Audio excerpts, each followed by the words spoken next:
In this video, we'll talk about topical relevance. What is topical relevance? What it does?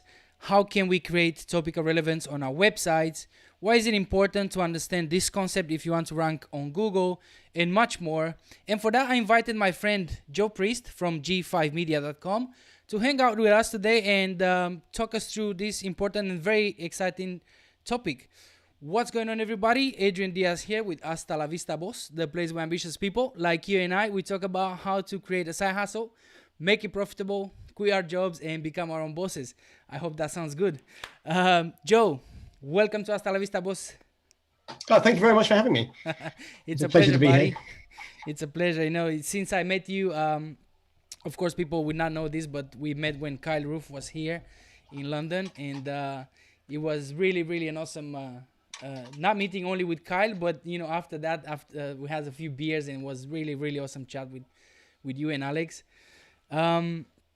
So I want to introduce people a little bit to you, like who are you, what do you do? It would be awesome to know that as well. Yeah, sure. I'm like you. I'm still trying to find my feet in the world. I've been online. Well, I think I built my first website 2003, so a few years ago, and then I went into starting my own online casino with me and a few friends went on to start an online casino for that would have been in maybe 2006 or something like that. And that didn't work. And then we went into a suiting company, and we built a suit company first online suit company in the UK, and that took off for a while. I left that, traveled the world, and came back, and then went back there for a while, and for that, just doing SEO and things, basically all the digital marketing for that. So at that time, we were competing with terms like suits and men's suits. So we're competing with like John Lewis and Marks and Spencer's and things like that. So that was, but that was back in the days where you could get away with exact match domains, like really just go for it and just basically spam as much as you could, which is much the case today. And then now I just work as an in-house for dentistry. So I do a lot of dental leads, which kind of got hit quite recently. I'm also the owner of topicalrelevance.com, and I've got a few other tools as well. So, awesome stuff. So you have a lot of stuff going on there, like a lot of experience under your belt, huh? Yeah, like it's been I was going to say 20 years. It's almost been 20 years. Yeah.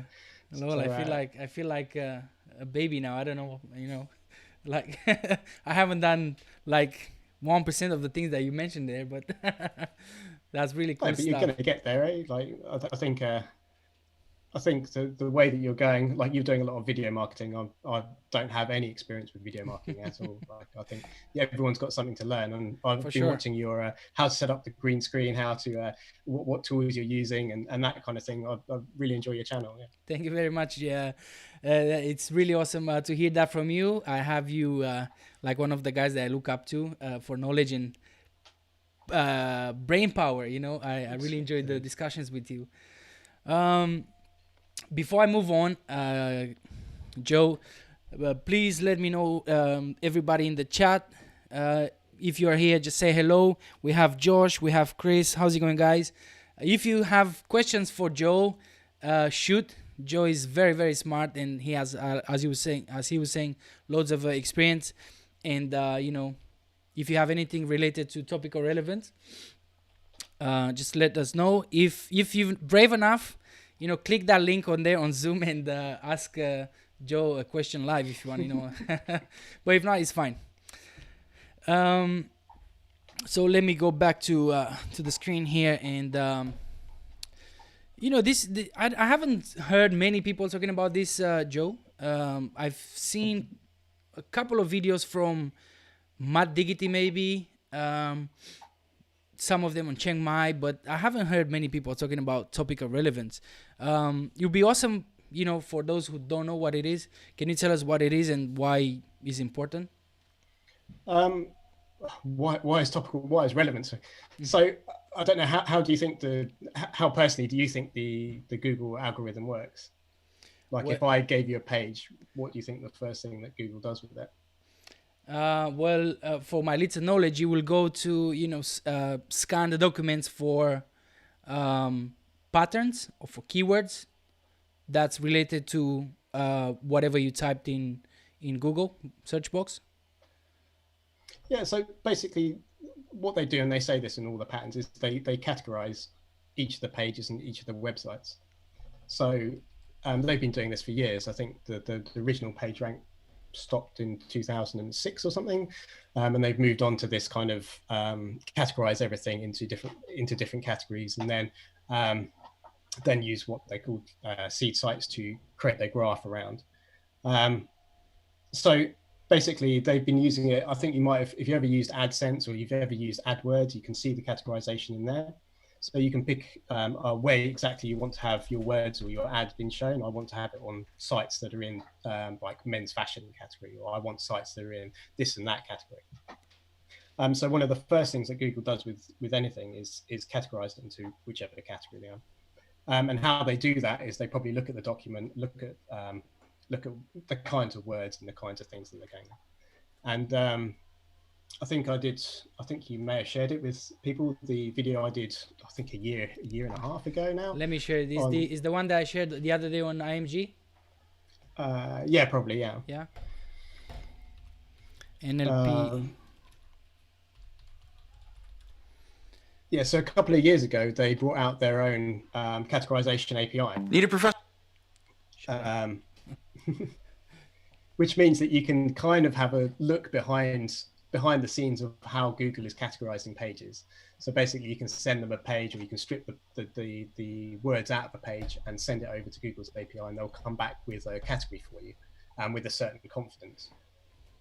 And if you look at that over a large amount of sites, you can see that categorization is quite an important thing, even though this Google API is probably not how they do it, and they've probably got their own system for the search algorithm. It's a good kind of indicator. So if you take whatever you're using and whatever website you're going for, and maybe look at the top 10 categories for those websites, you really should be in the same category as them. Otherwise, you're just not going to rank.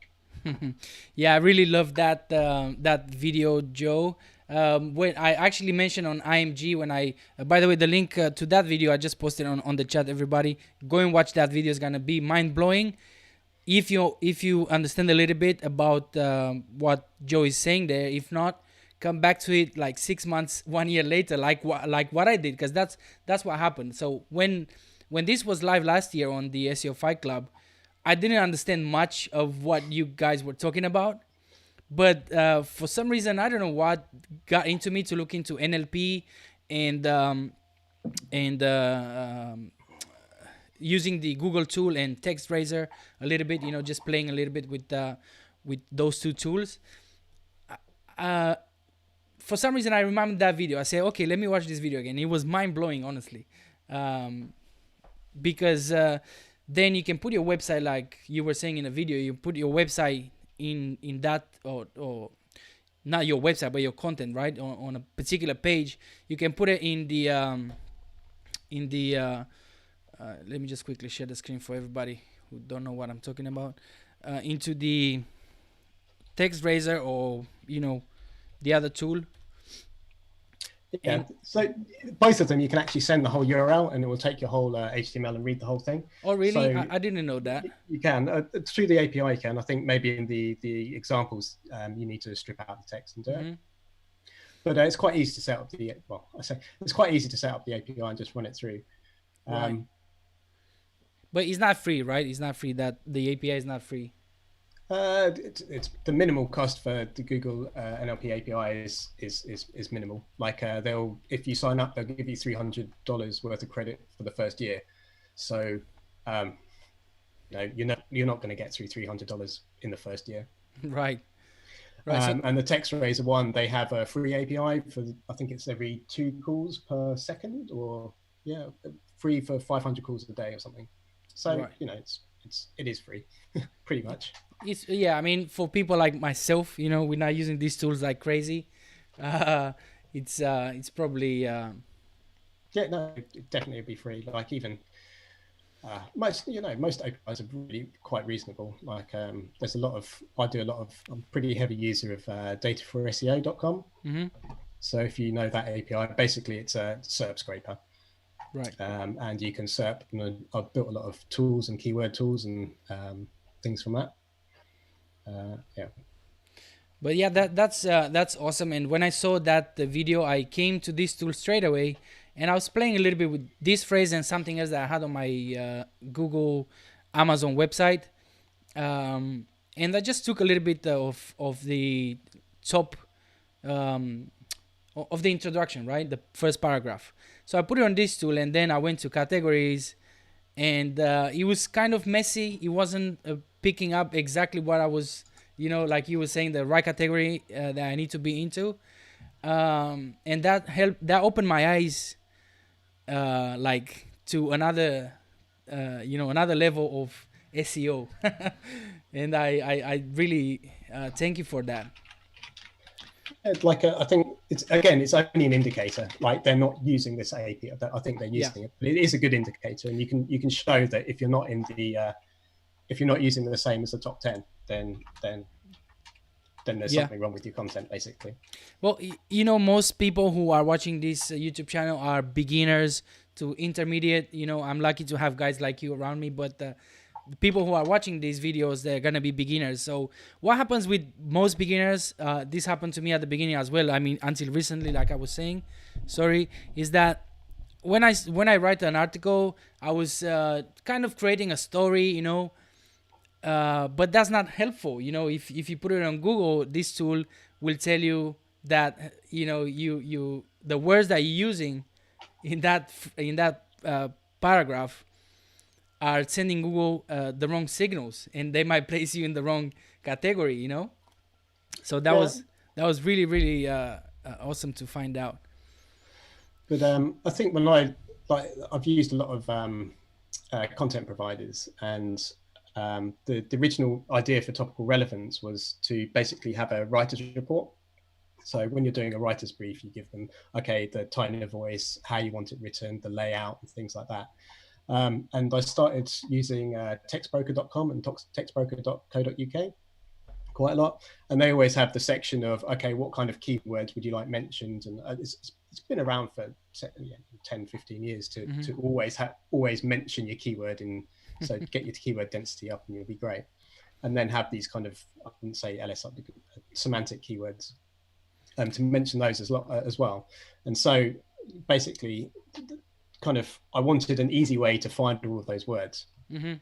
And so I don't think there was much out there that could do the same. I know it was the LSI graph at the time.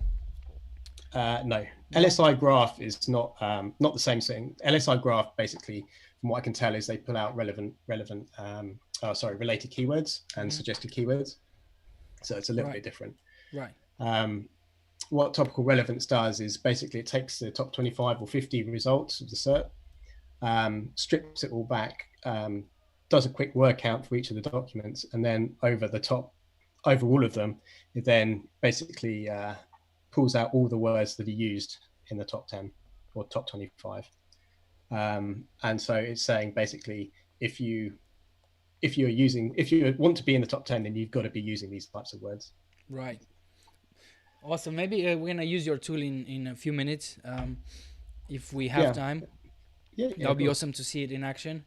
There's another thing I heard thrown around out there when you use topical relevance. There's another term, phrase that comes in almost every blog article or conversation about this. It's topical authority. Is that the same thing as topical relevance? Have to explain topical authority. No. I don't know. I don't know what you mean by topical authority. You mean by writing about the same topic a lot, then you become an authority about it? I think that's. I mean, I've read a little bit about it, but I think it's kind of what exactly what you said. If let's say you have a website, like in my case, I have a website about construction tools, But then you have a smaller site that talks about drills in specific. Then that guy, it's more has more topical authority because he's talking about that topic all the time. And then if I have a page like he has, let's say best drills in 2020, and I want to build a page for best drills in 2020 as well, because my site it's a little bit broader, I have to maybe write more content around the drills in order to become more topical authoritative, I believe. That does make sense. So you're saying that so you're saying that if you're Amazon and you put up a site about something that nobody's ever heard of, then you would do worse than a site that just talks about that. I mean, so what I read, it was, I think it's quite the opposite. So if you're the smaller site and you're just talking about the one topic, you would rank better than a larger site who talk about a varied range of things. Yeah, that's what I was reading exactly. That's exactly what I was reading. So I mean, I was wondering if it's the same thing, topical relevance or with topical authority. It was just something I was curious about. Yeah, so basically, I think it was Eric Lanches said this. Like, basically, when looking for links or anything like that, you want to be looking first the anchor text of being relevant, and then you're looking for the page relevancy. So the worst that you can do is getting a link with no anchor text or non-relevant anchor text. Mm-hmm. And then you can do better by getting relevant anchor text on a non-relevant page. And then you can do one better by getting relevant anchor text on a relevant page. And then you can do even one better by having relevant anchor text on a relevant page on a relevant website. Sweet. So I think when you're looking for links and things like that, you would always go for the one with a site that's more relevant rather than right. So would you go for a link from the Wall Street Journal about dog grooming, or would you go and try and get a link from doggroomers.com about dog grooming? Right. You'd probably go for the latter. It's probably easy to get the latter and cheaper, and you're probably doing better. For that, there is there's Trustflow, Bing and Yahoo Trustflow, but Google use what are called C sites, so they're trusted sites in the category or in the space, and they calculate the graph off that, or that's what my belief is. And so they also so it's done by distance. So how far are you away from that authority in that category? And then when you get down to it, down to the last one, they look at the kind of relevance of that last site linking to you. So I think the relevance of the site is important. Awesome. Yeah, that's what I've heard. Yeah. Do I think I was looking at a really good example. I don't want to give it away. It was in the Forex niche that was it's a 14-page website that just talks about reviews and broker reviews and Forex, and it's ranking I think it was number 1 for best Forex broker or something like that. He must be really, but it's like must a be really banking small, a lot, very, huh? Yeah, really small, very precise 14 pages of content, and it's outranking the big Forex brokers. So and his backlink profile was pretty much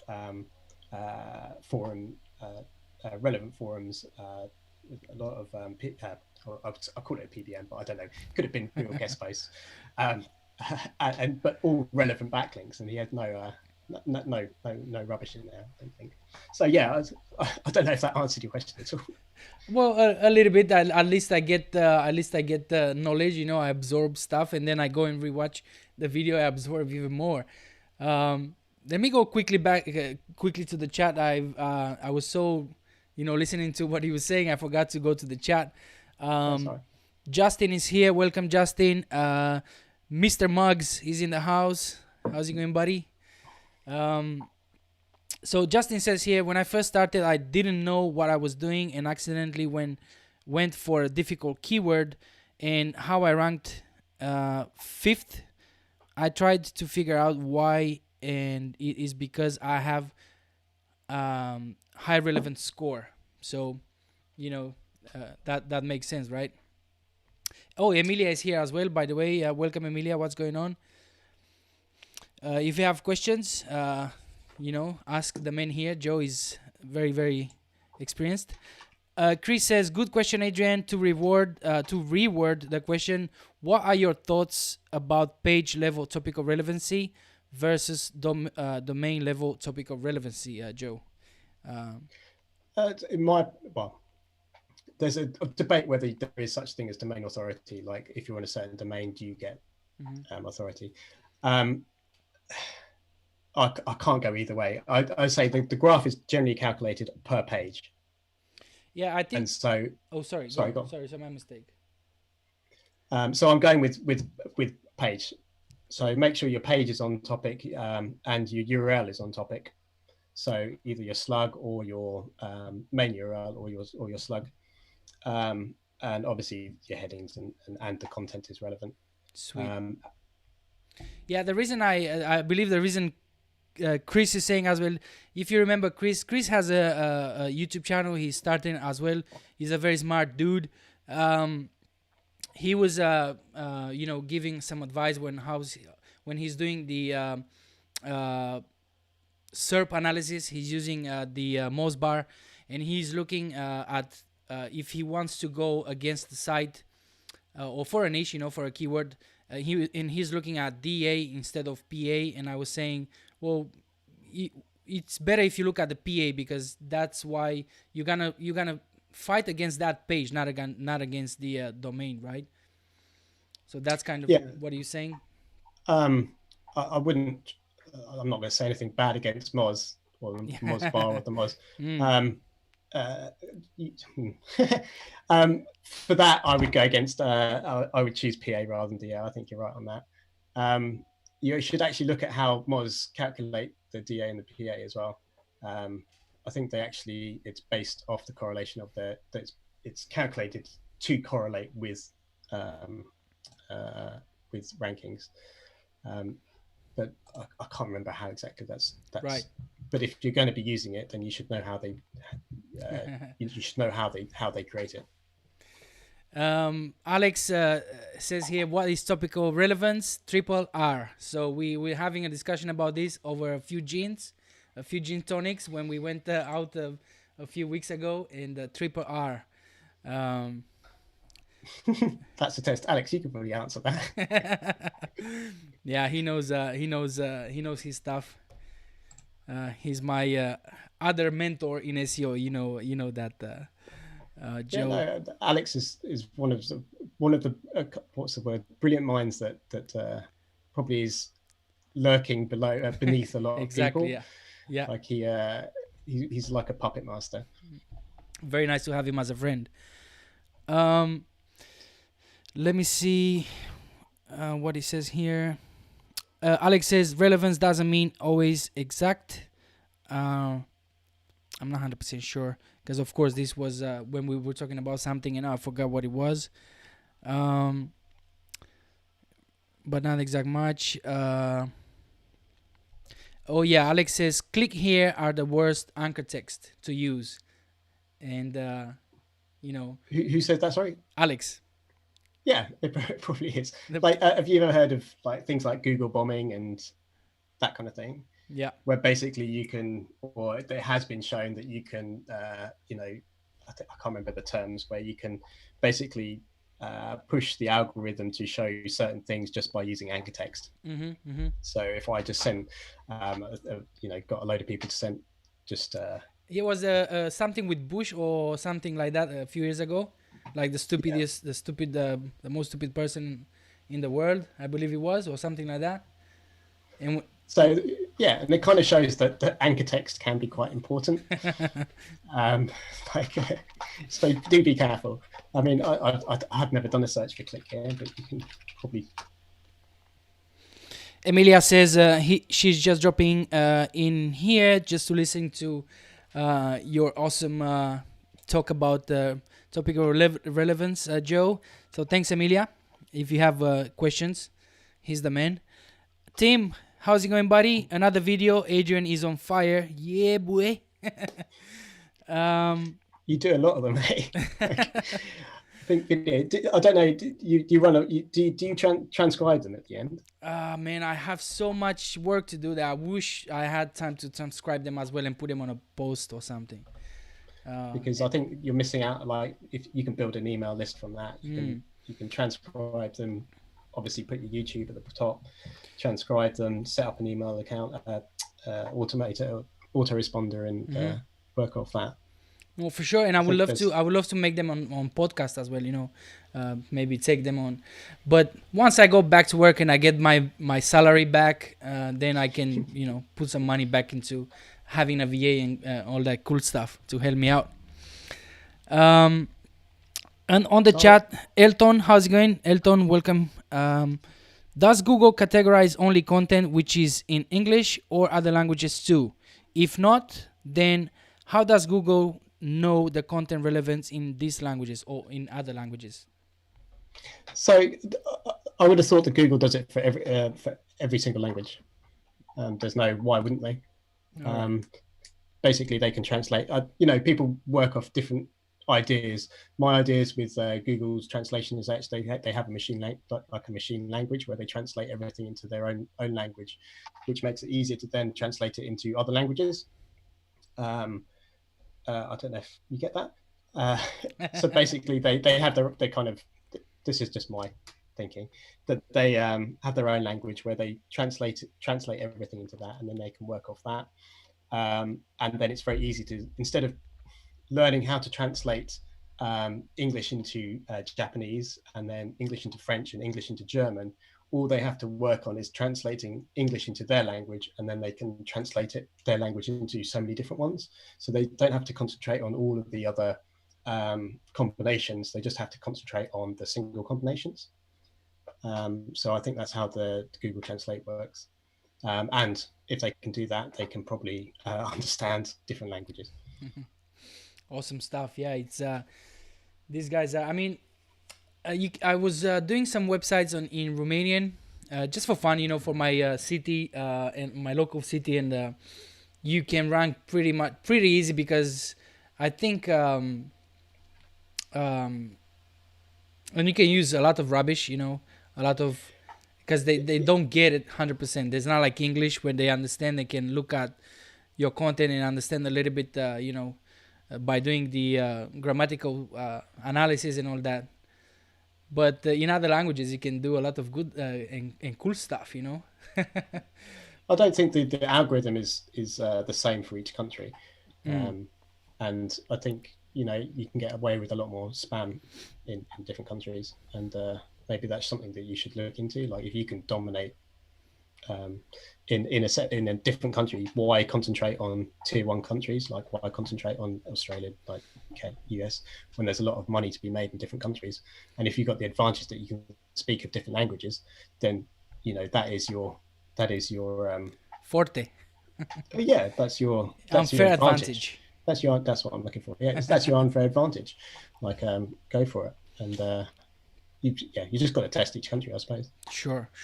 I bought a domain, an expired domain for Spain. It's a .es domain, and I just need to find the time to start putting content on it. It's in the gym niche, so I will go for, in the what niche? Sorry. Niche. Gym, like gym equipment, fitness stuff, and machines like treadmills and stuff like that.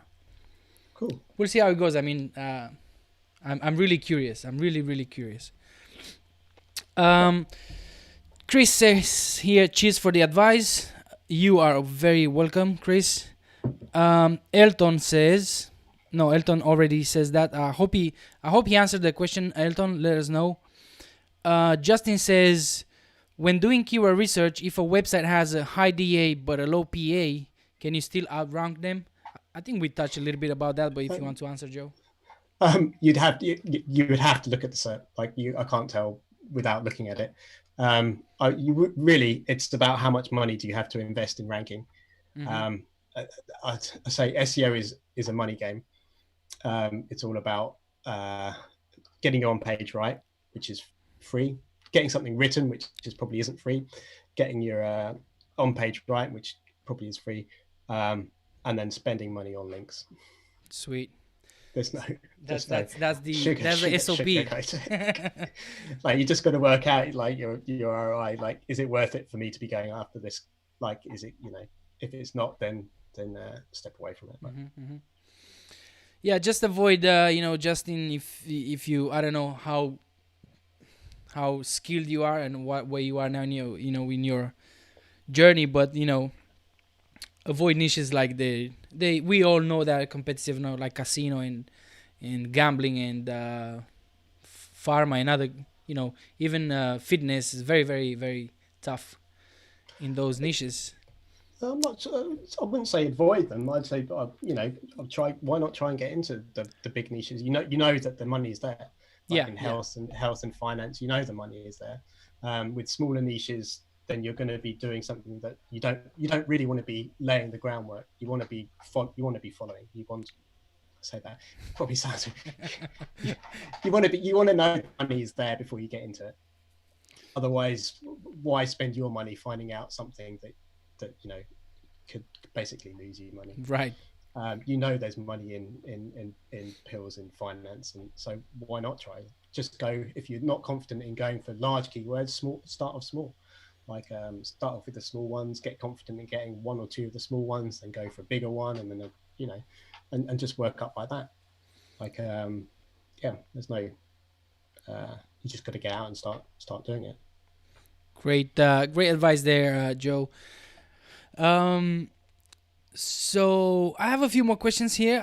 Maybe I'm thinking, since we've been already, how are you with the time? Can we stay here another half an hour? Me, no, I'm fine. Yeah, cool. I think, no, I'm fine. Like, I think my little. Did you put the kids? I think my kids are asleep. Yeah, that's good. Well, I hope they are. Yeah, I mean, I didn't manage. I had to call my missus. Please, I buy you something nice. Just make her sleep. But if you want to put some things, I can probably share my screen or something. If you want to, I put telehandler training through topicalrelevance.com. Yeah, let's use your tool. I mean, I believe I just clicked there, and you can share the screen now. Let me know. I'm gonna find which one. Desktop 2. So I don't know if I mentioned this before, everybody, but Joe owns. He created this tool here. It's free. Topicalrelevance.com. There's a link in the description if you want to check it out. It's free, as I was saying. If you have questions now when he's gonna use it, just go ahead and shoot. Yeah. So basically, I wouldn't say I was a developer or a programmer, but I love Python, which is a programming language. In this country, they teach it at school to, I think, 7 or 8 year olds. And I'm just a bit of afraid when my kids get to school, I'm not going to know anything about it. So I taught myself about a year, 2.5 years ago, how to use Python, basically. And this is one of the first websites that I made. So Topical Relevance, as I said, basically, if you watch the video on it, it will sort of take you through it. But I don't know if you can see the screen. You all right with that? Yeah. So basically, telehandler training. I hope I've spelled that right. Telehandler training. Yeah, it's just to let everybody know, this is for the website that we're doing on the Hasta La Vista Boss YouTube channel, the case study. So I said, well, why not ask the master to give me some ideas on how to move forward. So yeah, that's well spelled there, telehandler training. So basically, what it does, it goes out and it's. I think there are a lot of tools out there now that do the same thing.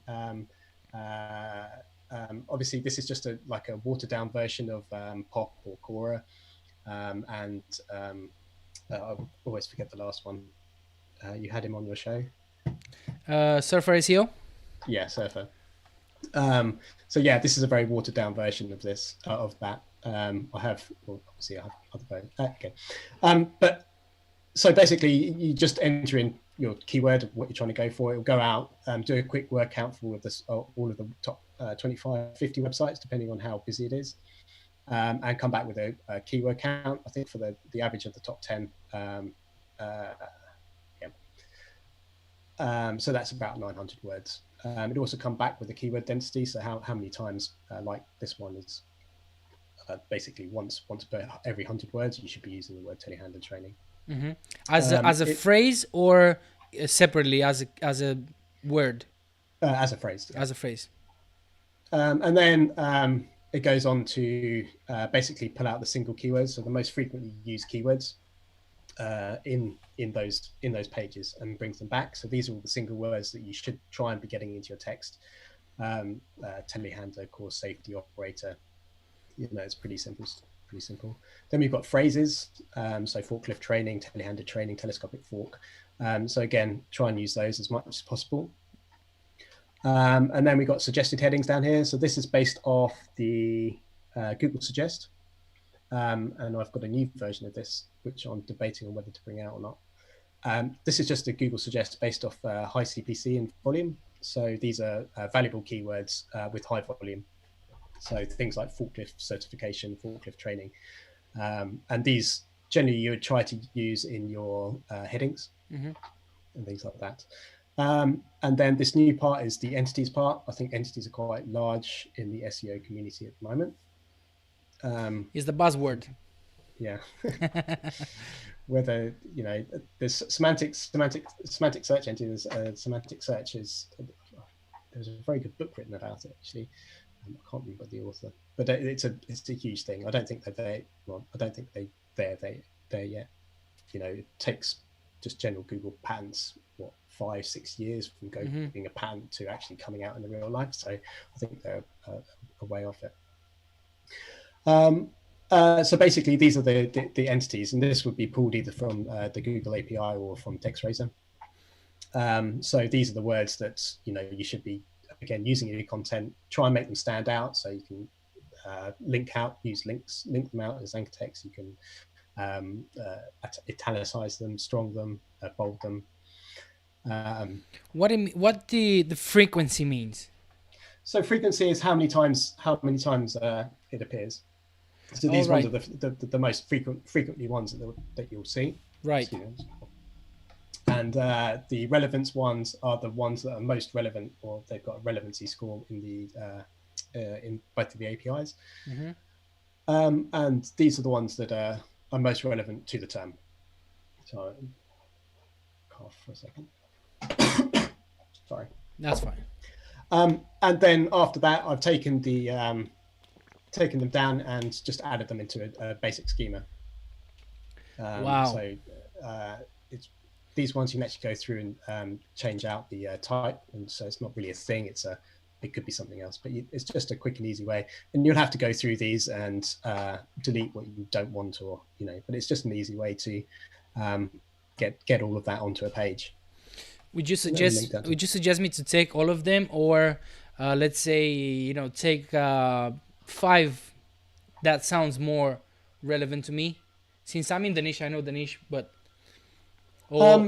just put all of them. I wouldn't put all of them. I would just I'll take the ones that you would want, and ones that you think were most relevant. You don't need that many. It also depends on whether you're a believer of using this kind of scheme. I don't think scheme was massive. Like, I'm not that. Like, you would do it if you need to do it. Like, if there's nothing else you can do, you stick in your schema. But it's not something that it's important for certain niches, but not so important for others. But it's a good way to get your keywords into your HTML. Right. Yeah. We've done some tests on IMG, and there was some cool results in there with the schema. Of course, we can't share it here, unfortunately, but that's the cool part of doing tests, right? Yeah, go on. Sorry. Yes. So this other thing this other one, where are we? Yeah, this other one. So I was working with a friend of mine who who gave me this idea. It's called, I don't know if you know him. But basically, these are other words that this is a keyword tool that I've been working on. So this is just an example of other things that you should be looking at. Mm-hmm. So these are much more long tail kind of things to do with forklift training and stuff. So you've got all of these terms down here that you could be using and adding into your content. And these are search terms that people are searching for, rather than just phrases and keywords. Mm-hmm. Mm-hmm. So I'm debating on whether to take this and replacing it with the related keywords, but we'll see. Yeah, I don't know Malte personally. I mean, I haven't talked to them personally, but I've seen his a few webbies he done on IMG. He seems like another smart dude. Yeah, he works a lot with Quora, and he's got his Quora course, and he's an excellent. He gets down and gritty, I'd say. Like, he will walk you through exactly step by step exactly what he's been doing, and he's quite big in the affiliate space. Amazing. Like, Maybe I should get closer to him and learn some stuff in it. Yeah, like his course is amazing. Like, you can learn a lot from him, especially if you like automating. A lot of Google stacking and SEO autopilot, and he knows Quora. I wouldn't say better than Ted, but he knows Quora very, very well. Let me ask you one question before we do something else here with this tool, Joe. Yeah, sure. Something just came to my mind. Does it make any difference, these keywords that the tool gives us, the single keywords or the phrases, does it make any difference where we're going to put them in our text? Like, of course, you mentioned to put them in headers, but we're not going to put all of them in headers. So it makes any... do you suggest to put them at the top of the page or at the bottom? Does it make any difference? So the way I use them is that I say, when I say to a writer, okay, can you write about this? Try and do it as naturally as possible, but try and use these keywords, and then give them the list. Can you use these as many times as possible? There is actually a limit. I played around with the categorizer. There's a limit of how much they affect. So I think it's about the 15 to 20% mark of the whole kind of text is what you need to be hitting to be considered in that thing, something around there. The higher up in the text, the better, but I don't think it makes any real big difference. You're not gonna get all of them in the top half. I see what you mean. Give them to. I don't do a lot of writing. I say, hey, can you please write this in this style and use all of these words in it, and try and get as many times as you can. These are the important ones. These are the not so important ones, but try and fit them in. Interesting. Let me go quickly back to the chat for 1 sec. We're gonna come back to your question, Bertie, in just a second, because it's kind of unrelated to this tool here right now, but I'll definitely come back to it, brother. Ben is here. If you remember, do you remember Ben, Joe, when we went out with Kyle? Yes, of course. How's it going, buddy? All good? Thanks for being here. Again, if you have questions, let us know. So he's another brilliant mind that I think he's a very silent guy that makes a very good Simon, living off agency work, and basically niching down. Like, he's niched down a lot, and he's hit a very good key. Awesome stuff. You mentioned that keyword tool. Is that free? Is it up? Is it up for us to use? Not yet. I was debating about whether to make it public. But basically, it's you can do it yourself if you've got access to Ahrefs or SEMrush, or if you know any programming, you can pretty much do it yourself. Basically, what it does is it's taking, for a search term, it takes the top 10, actually grabs top 100, but top 10 websites, and then it goes out and then grabs every single keyword within a filter. every single keyword within a filter of that page is ranking for. And then it filters them, and then it compares them to what you're ranking for, and then cuts out the ones that you are basically already ranking for, and then just leaves you a list of things that you should be ranking for. If you get, I hope that explained it. Yeah, I think it makes sense. So basically, it's using Google again. It's basically using Google to get your keywords. So basically, if this website in the top 10 is ranking for all of these keywords and you're not ranking for these keywords, you really should be ranking for those keywords as well. And so it just grabs those keywords and pushes them back to you. Sweet. Do you have like another example? Do you want to use another example with this tool, or Yeah, if you want to, like. Maybe do one for affiliate marketing? I know there's a few guys here in the chat doing Amazon affiliate marketing. Maybe use.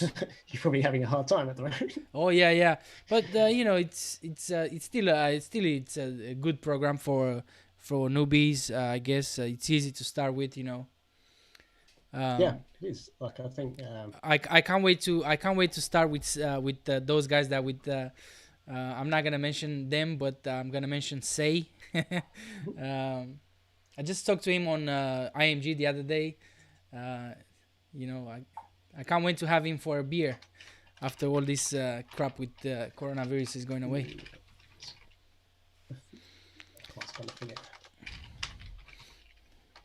Can I ask you a quick question before when you're ready, Joe?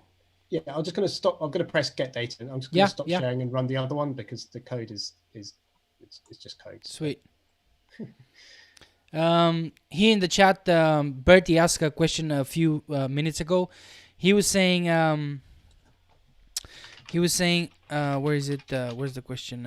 Is adding alt text meta description to images still important these days? If so, does it help with ranking? Yes. Which part? Like, so basically, you're looking at the graph first. So, how far are you away from the authoritative site? So you need links no matter what. And I'm sure there's people that say that you don't need links, but no, I believe he's talking about the alt text in images. Yeah, I know. So right, sorry. The first step is the graph. So they calculate the graph, and then first they categorize your website, but then they'll go to the graph, see if you appear, how far away you are, and then they'll look at the quality of your page and the factors on your page. So this is where that would come in. So it's kind of another step. So yes, that it is important. And I think it's been shown by a lot of people which bits are important. You can generally see that maybe you wouldn't be able to see that H tags or H1 tags are very important, but in combination with other things, they are very important. So maybe it's not the case that just having a good H1 tag will work for you, but having the combination of having the title of the URL, the H1 tags, and content about it, that will probably help you. That's so. Yeah. Yes, is the answer to your question. Well, I think in simple terms, Joe is trying to say that alt text, it's not necessarily going to help you ranking, but in conjunction with other factors, it will definitely help you. I believe, I don't know who was it that discovered that I don't think they discovered, but I think there was someone on IMG saying that the more factors you have, of course the better you're gonna rank, right? And I believe they put it in Cora. I don't know if it was Malte or someone else. Lee, that would be Lee. Lee and Ted together, yeah. Why that works is a different question. Again, I think it's also depend on just the way that I think is also depend on, again, which category you're in. In my eyes, I think Google has a model built per category, and they'll run that model against yours. And if you hit the same points as that model, then you'll start to you'll be considered. So in some places or some categories, having H1s and having this many of H1s or H2s, or having this keyword density would work in one category, but as soon as you move over to a different category, it's probably not going to be working for you. And so that's why you kind of need to look at what's around you, rather than having like a set plan. Okay, I need this many, and have every single page as a kind of template. You've got to see what's out there and work off of that. Cool. Again, maybe a bit overkill. Yeah. So this one was affiliate marketing. Write report. So if I was saying, okay, I want an article just talking about affiliate marketing, these are the terms that I want you to be using. Affiliate marketing, obviously, products, program, blog, niche, posts, income. Try and get as many of these phrases in as possible. These are suggested headings. What is affiliate marketing? Affiliate marketing programs, clickbank reviews, how to start, that kind of thing. And then we got the frequency, the relevance, again for the entities. And then we got the same ad schema. Like it's pretty, it's, I wouldn't say going, because it used to get abused quite a lot a year ago. So I swapped it out to being a sign up thing. And then for the terms, there's quite a lot of them here. Oh, wow. So these ones are actually lower. I think they're lower, those CPC ones. So these are all things that you could be writing about. Brand affiliates, affiliate marketing. Some of them are similar, like advertising, meaning of affiliate marketing, beginning affiliate marketing. These are all terms that are related to affiliate marketing. So it does come back with some. And I could put the CPC in there and volume as well. So it's definitely something that I'm thinking about doing. That's some stuff. I saw on the tool something that in this tool here, where is it? LSI. I've seen something LSI here on this tool. I try not to use the word LSI. What I mean, because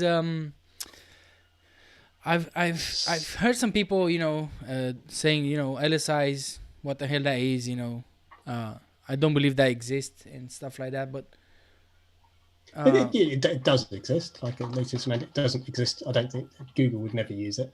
But it's I wouldn't. It's misunderstood, and the term is used and thrown around without the actual meaning like being assigned to it. Like you'll see a lot of like you mentioned it before, LSI graph and things like that. They kind of misuse the word LSI. Because many people believe that LSIs are like synonyms and variations, which to my knowledge it's not. Right? If you play is it Taboo? Have you ever played that game? Basically, when you're given a word with a card, and you've got to make the person say the word. Oh yeah, so you'd come out with other words that kind of would be related to it. I see. Yeah. And you would come back with words that would be related to it. So that's kind of what I think LSI would be. If you took out affiliate marketing, you could probably say these single words, but like you're talking about products, programs, blogs, commission, money, programs, businesses, sales, get your sales, and time, content. You can probably guess that you're talking about affiliate marketing from those. Right. Yeah. But I try not to use semantic. I used, but LSI. I hope I didn't. I think the original version of this actually had a LSI, the LSI song, Love, Sex, Intelligence. Okay. Alex says in the chat, LSI are related entities, really, that are part of a vector. Thanks, Alex. Joe, what's your thoughts on proximity and entities next to the query in paragraphs? Alex asks. What do I think of? I think Google looks at, but obviously they look at the whole content, but when they're doing their search, I think there's a limit of, I think it's 33 words or something like that. So when you look at, they'll just look at the 33 words. How many? Say again, Joe. How many words? I think it's 33 either way. So the word, and then I think it's 15, 16 each side. So right. 15 to the left, 15 to the right. I think so. If you do a quick search, then if you put in if you put in a paragraph of text into search, then it will come back, and it will come back with only like a 33. Well, I can't remember how many it is. Part of that search, and that's what I think they're looking at for that relationship between either side.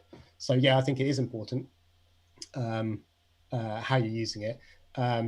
And I think Alex has got some other ideas with I'm sure he has. what you should be doing with that text, and what you should be putting in there. And a lot of nefarious link networks allow you to put in blocks of text. So I would say don't be lazy and actually take advantage of writing out that text and put in blocks of text. Yeah. Sweet. If anybody have questions related to this topic today, it's always awesome to talk to Joe. I remember when we went out that night, I just couldn't stop talking. And I couldn't. I just give him more knowledge. Where you going, Alex? He says, "Stop, bud." Oh, I guess he's kind of thanking you for sharing your view there. But Alex knows a lot more than I do. Alex is a very smart guy. I really enjoy talking to him. That was a great night. Yes, Ben is there as well, but Ben left us just before we went in the pub. Next time, Ben, you're gonna be the last one to leave. Let me ask you this, Joe. Can I share the screen? Can I share my screen? Yeah, sorry, yeah. Can I get my screen back? Here's a question I want to ask you. Since I'm building this website for everybody, that is, following this channel. Yeah. I was wondering if there's a way for us to build topical relevancy by having a particular structure on our website, how we build our pages, how we structure the website. Is that related to building topical relevancy or relevance? It's very difficult to prove that, I suppose. But you would, like any best practice would say, okay, you should put them in certain categories, make sure that they're talking about the same sort of thing, and go. And I wouldn't go against that. Mm-hmm. That's awesome. Yeah, I wouldn't unless it's proven otherwise. I wouldn't go against the general advice. But you've got to be testing though. Like, there's nothing stopping you duplicating this site, swapping out a few of the words, and changing up the structure and giving it another go. Yeah, that sounds like something that I will have to do in the future. Like in the next weeks or so, duplicating the site and some of the pages. It's looking really good though. Thank you very much. Really nice, eh? Like, I saw the whole thing about the logo and picking it, and I really admire the way that you go back and get it sorted. Like, you didn't accept it on the first time. Like, yeah, that was awesome as well. It was a good experience in the sense that it was crap, the what he gave me, but it wasn't necessarily his fault. And I'll make a video about this. One of the next video will be about this. But it goes to show that you've got to be really precise, and you've got to know what you want to be able to explain it to others. And if you don't give that explanation, and you'll come back with something that you probably didn't want. Yeah, it was something really, really strange. I didn't know what the hell that was. So is this site live now? Is it? It's live. Yes, it's live. It's I believe you can even. It's ranking for some keywords, but because of the I have 2 blog posts. I don't know if they're here, but yeah, one of these is this one, and there's another blog post somewhere. I can't believe I can't remember what it is, but it's ranking for something. Cool. But yeah, it's telehandlers. It's like we were talking at the beginning, if you remember, about topical. What was it called? Authority, where you build a website about telehandlers, and then you take all these other things like training, hire, sale, and then underneath those categories, I will go for what would you suggest to do here? So would you suggest to build these pages separately, like all these three type of trainings, or should I just go for telehandler London? Like you see here, I have these pages in here um, for different locations. I don't know the niche, so I'm Yeah, going to yeah. say if you run traffic to it. Traffic Turk. No, sorry, traffic to it. Oh right, yeah, yeah. Like if you run AdWords to it for a while and see what happens. Okay, that sounds like and a then you good can idea. concentrate on getting your conversion, basically your conversion optimization right, and then you can go on to the SEO part of it. Oh, by the way, I know that you're doing some lead gen as well. Is what software are you using for tracking the calls? I've got my own. Oh, you have your own. I use Twilio. Yeah, That's I use badass. Twilio. That's way too badass for my. And yeah, no, we built it a long time ago. When did we build it? It must have been 5-6 years ago. And this was for a different business, and just using that. Cool. Alex is saying here in the chat, clusterizer. I'm gonna pick your brains in the Skype, hermano. Alex and I teach him Spanish and he teach me SEO. So, he gave me a hand with few ideas of how should I go with this. And he says as well, the logo should link to the homepage and replace the home button in the menu. Thanks for that tip, Alex. That's a great idea, just to make it smaller, right? To make it small. No. I think he just doesn't want you using blog and home in your menu. Oh, blog and home. Well, none of them. Just put the blog on the bottom, right? So. No. I meant if you're going to say home, you'd say telehandler planet. If you're going to say hire, then you say hire a telehandler. I see. Trying to get your keywords in there. I don't know. Maybe I'm putting words in your mouth. Yeah, it could be.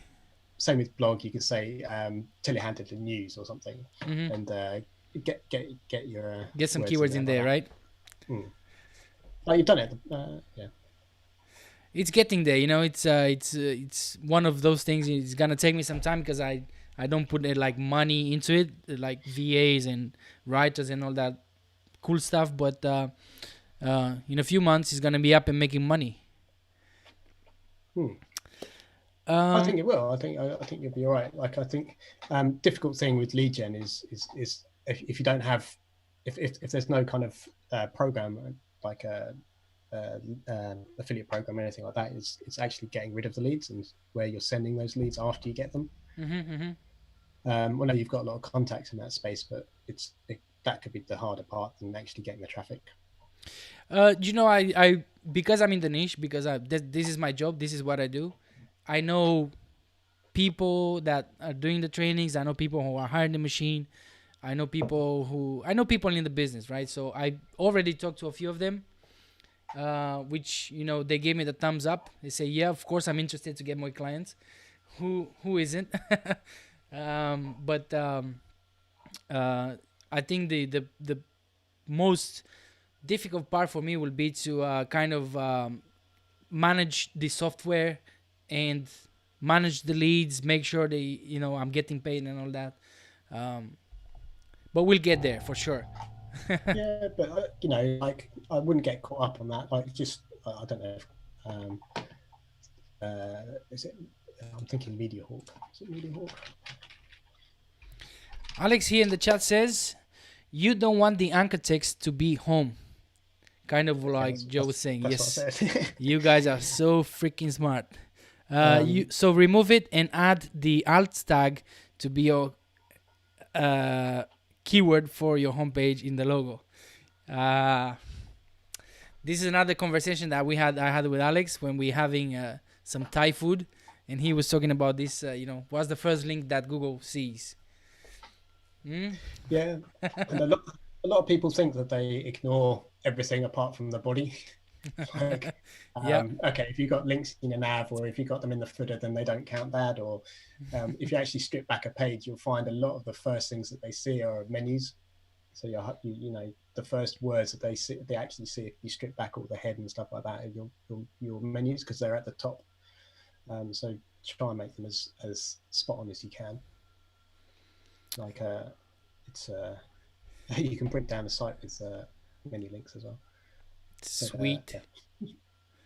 Sweet. What was I saying? Yeah, MediaHawk. Like I've spoken to a few guys at MediaHawk as well. Like they're call tracking for the UK.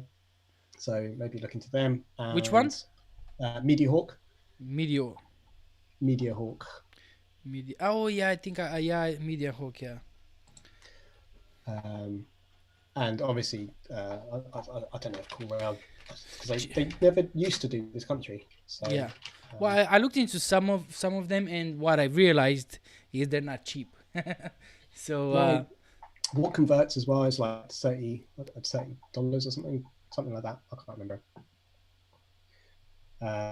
So I've used what converts as well before. What converts? Yeah, I'll definitely. They changed up the system the last year, maybe, or something like that. What converts? But you don't really need, you can actually just forward calls straight from Twilio, can you not? Yeah, Twilio. Yeah, Alex was mentioning that. Just buy a phone number from there. And just forward them on. If you lose a thing called a Twinlet, then you can just forward it on to whoever you want to. And if that's what's stopping you getting going, then it shouldn't just. I see what you mean. Yeah, I think it's a good idea to get it started, and then we'll see if I really need a bigger, like. But yeah, you might find that you don't get any calls, and then, Well, fingers crossed that doesn't happen. But that's a good point. Start with something cheaper, and then as I'm making more money, get more calls and all that, I can get more expensive software. Yeah, you don't need it to start. Like, it's nice to have, and eventually you're gonna have to have it. But if that's the one thing that's stopping you, then it's an excuse. Well, it's not gonna stop me for sure. We were talking in the Skype. I know. I'm going strong. I want to get out.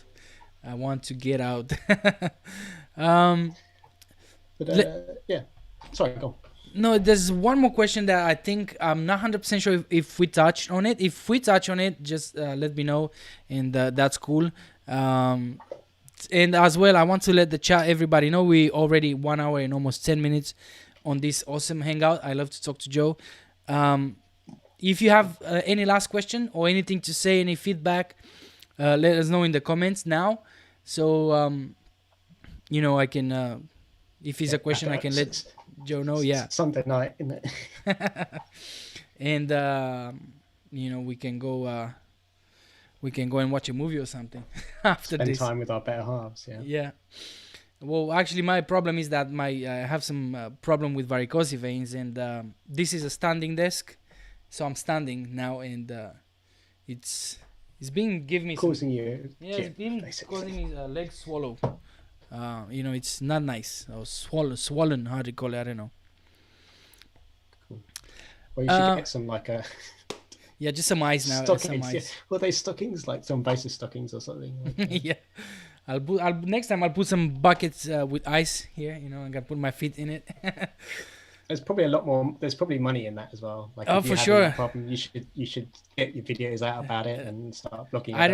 I don't know if you think that just because you're smart, but actually I was exactly thinking about this. Make some videos about how to get rid of varicose veins. But and I have authority because I'm the guy who's having I was about to swear, the bloody varicose veins. So I don't think I swear today, did I?